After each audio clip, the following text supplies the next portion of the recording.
Students, आज हम discuss करेंगे नाइट्रेशन ऑफ बेंजीन। बेंजीन की नाइट्रेशन किस तरह से करेंगे हम। इसमें क्या होता है कि सब्स्टिट्यूशन ऑफ हाइड्रोजन एटम होती है बाय नाइट्रो ग्रुप। ठीक है जी, नाइट्रो ग्रुप क्या करता है जी, NO2 में यहाँ लिख लेता हूँ। नाइट्रो ग्रुप जो है ये सब्स्टिट्यूट करता है हाइड्रोजन को। ठीक है जी, और हाइड्रोजन को कहाँ से सब्स्टिट्यूट करता है? बेंजीन रिंग से। ठीक हो गया। बेंजीन रिंग से जब एक हाइड्रोजन जो है वो यहाँ से निकलेगा और उसकी जगह जो है वो नाइट्रो ग्रुप आके लग जाएगा, तो इस चीज को हम कहते हैं नाइट्रेशन। और ये नाइट्रेशन, ये जो रिएक्शन है, ये नाइट्रेशन ऑफ बेंजीन, ये इलेक्ट्रोफिलिक सब्स्टिट्यूशन रिएक्शन है। मैं यहाँ लिख लूंगा इलेक्ट्रोफिलिक सब्स्टिट्यूशन रिएक्शन। इस चीज को मैं फिलहाल साइड पे कर लेता हूँ और अभी हम बात करते हैं इलेक्ट्रोफिलिक सब्स्टिट्यूशन रिएक्शन की। आपको पता है कि बेंजीन के केस में क्या होता है, इलेक्ट्रोफिलिक सब्स्टिट्यूशन होती है। यूजुअली हम देख चुके हैं, इससे पहले भी हम पढ़ चुके हैं। इलेक्ट्रोफिलिक सब्स्टिट्यूशन रिएक्शन क्या होती है कि एक पावरफुल इलेक्ट्रोफाइल जनरेट किया जाता है और उसमें क्या होता है कि बेंजीन के जो पाई इलेक्ट्रॉन होते हैं वो स्ट्रांगली अट्रैक्ट होते हैं टुवर्ड इलेक्ट्रोफाइल। ठीक हो गया।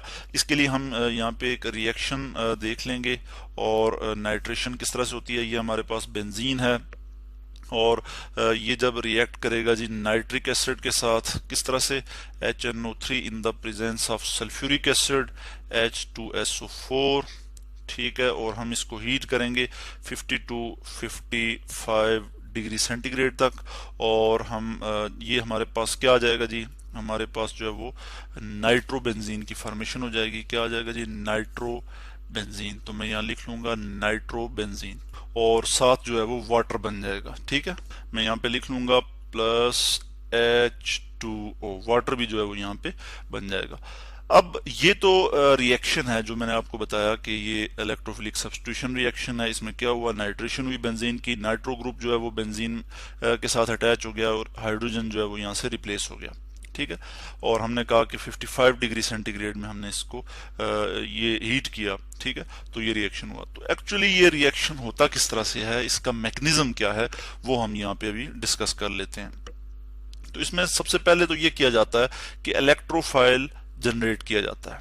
क्या किया जाता है जी, स्ट्रॉन्ग इलेक्ट्रोफाइल जो है वो जनरेट होता है। और किस तरह से जनरेट किया जाता है, जनरेट इलेक्ट्रोफाइल किस तरह से जनरेट होता है, बल्कि मैं यहाँ पे लिख लेता हूँ इलेक्ट्रोफाइल जनरेशन, GNERATION।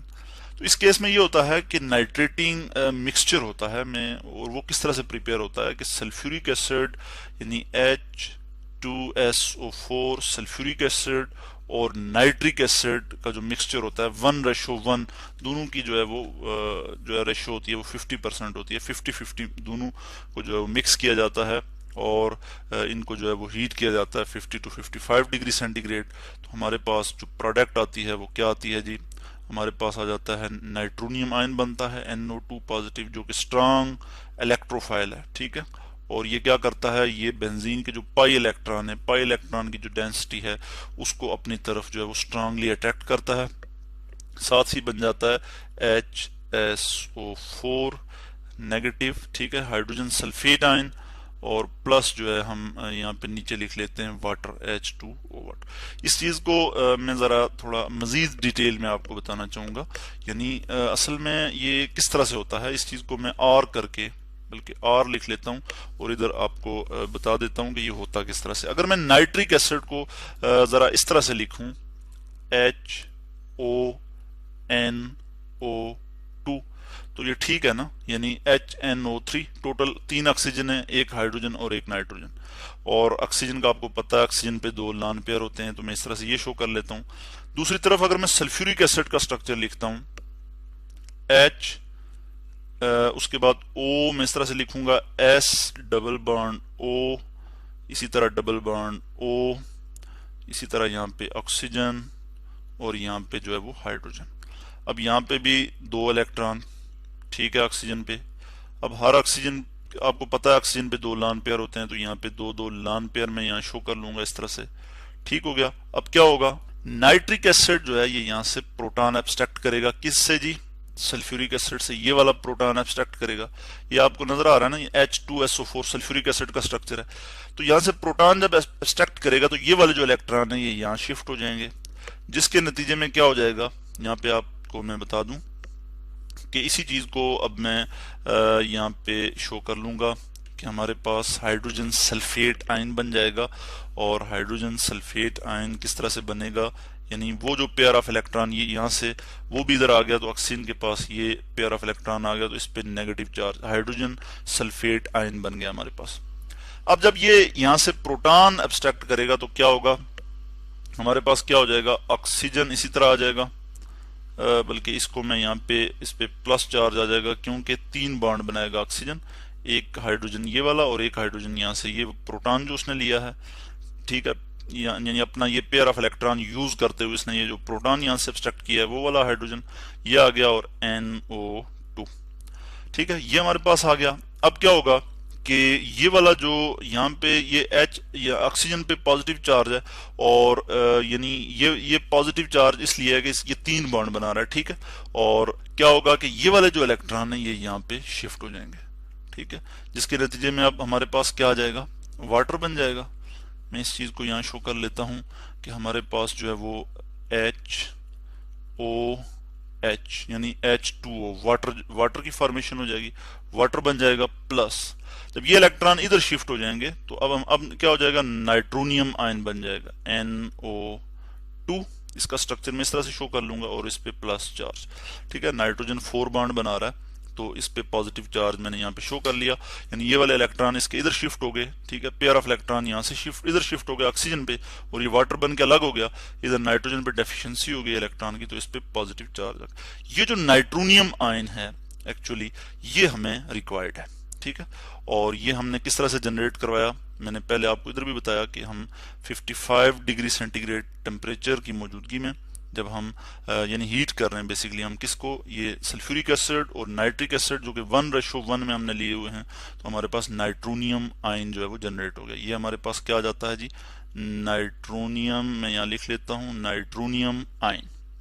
इसको नाइट्राइल कैटायन भी बोलते हैं, इसको क्या बोलते हैं जी, नाइट्राइल कैटायन भी, क्योंकि इस पे पॉजिटिव चार्ज है तो इसलिए हम इसको नाइट्राइल कैटायन भी कहते हैं।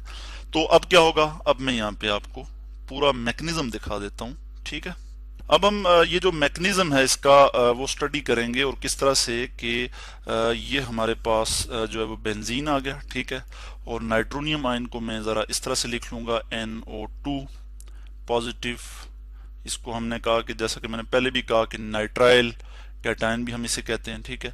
अब ये जो है ये स्ट्रांग इलेक्ट्रोफाइल है, ये क्या करेगा कि जो बेंजीन पे जो पाई इलेक्ट्रॉन है इसके उनको अपनी तरफ स्ट्रांगली अट्रैक्ट करेगा, ठीक है। तो स्ट्रांगली अट्रैक्ट करेगा, तो मैं यहाँ पे इधर से एरो इधर शो कर लेता हूँ कि ये पाई इलेक्ट्रॉन जो है वो इसकी तरफ अट्रैक्ट होंगे, तो इसके नतीजे में हमारे पास क्या होगा, यानी ये pi electron as a nucleophile के तौर पे जो है वो एक्ट करेंगे।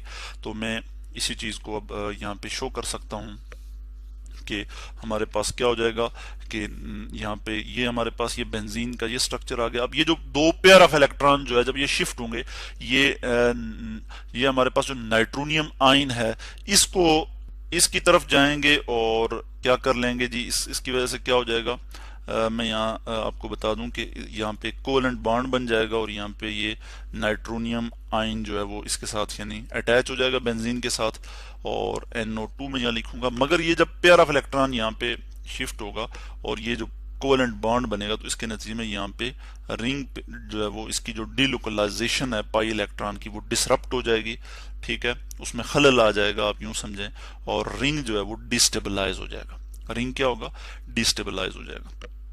अब हमें पता है कि जो हमारा नाइट्रेटिंग मिक्सचर था जिसके नतीजे में नाइट्रोनियम आयन बना, तो वहां पे हाइड्रोजन सल्फेट भी बना था, सॉरी हाइड्रोजन सल्फेट भी वहां पे जनरेट हुआ था, और यहाँ पे मैं एक हाइड्रोजन भी शो कर लूंगा कि एक हाइड्रोजन तो यहाँ पे मौजूद था, ठीक है, और मौजूद होता है हर कार्बन के साथ, ठीक है, तो ये हाइड्रोजन भी है यहाँ पे। अब क्या होगा, सेकंड स्टेप में हम देखेंगे कि जो हाइड्रोजन सल्फेट होगा, हाइड्रोजन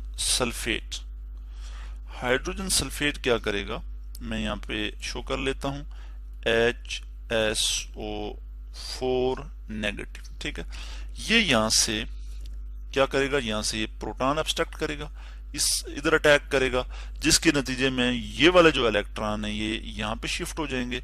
और नेक्स्ट स्टेप में हम देखते हैं कि हमारे पास क्या चीज आ जाएगी। हम यानी हमारे पास जो है वो इस तरह से कंप्लीट वो जो पाई इलेक्ट्रॉन थे, जो डिसरप्शन हो गई थी, डिसरप्ट हो गए थे, डीलोकलाइजेशन जो डिसरप्ट हो गई थी, वो दोबारा जो है वो बहाल हो जाएगी। दोबारा यहाँ पे इसी तरह से पाई इलेक्ट्रॉन आ जाएंगे और यहाँ पे नाइट्रो ग्रुप अटैच हो जाएगा और इसे हम कहते हैं नाइट्रो बेंजीन। प्लस प्लस और क्या बनेगा जी, जब ये हाइड्रोजन सल्फेट यहाँ से एक प्रोटॉन लेगा तो आपको पता ही है कि क्या बन जाएगा, H2SO4 सल्फ्यूरिक एसिड जो है वो यहाँ पे जनरेट हो जाएगा, वापस सल्फ्यूरिक एसिड जनरेट हो जाएगा। यानी इस तरह से हमने क्या कर दिया जी, नाइट्रेशन कर दी बेंजीन की। हमारे पास जो प्रोडक्ट आई वो क्या आई, नाइट्रो बेंजीन। ठीक है, हाइड्रोजन का एक एटम यहाँ से रिप्लेस हुआ, सब्स्टिट्यूशन रिएक्शन हुआ, हाइड्रोजन का एटम रिप्लेस हुआ और उसकी जगह हमारे पास इलेक्ट्रोफाइल यानी नाइट्रोनियम आयन जो था वो इसके साथ अटैच हो गया और ये नाइट्रोबेंजीन हमारे पास आ गया। तो इस तरह से आज हमने स्टडी किया नाइट्रेशन ऑफ बेंजीन। ठीक है, नाइट्रेशन ऑफ बेंजीन, जैसा कि मैंने पहले बताया कि क्या होता है कि जब हम नाइट्रो ग्रुप को इंट्रोड्यूस करते हैं इन द बेंजीन और हाइड्रोजन को यहाँ से रिप्लेस किया जाता है और उसकी जगह नाइट्रो ग्रुप आ जाता है, तो इस चीज को हम कहते हैं नाइट्रेशन ऑफ बेंजीन।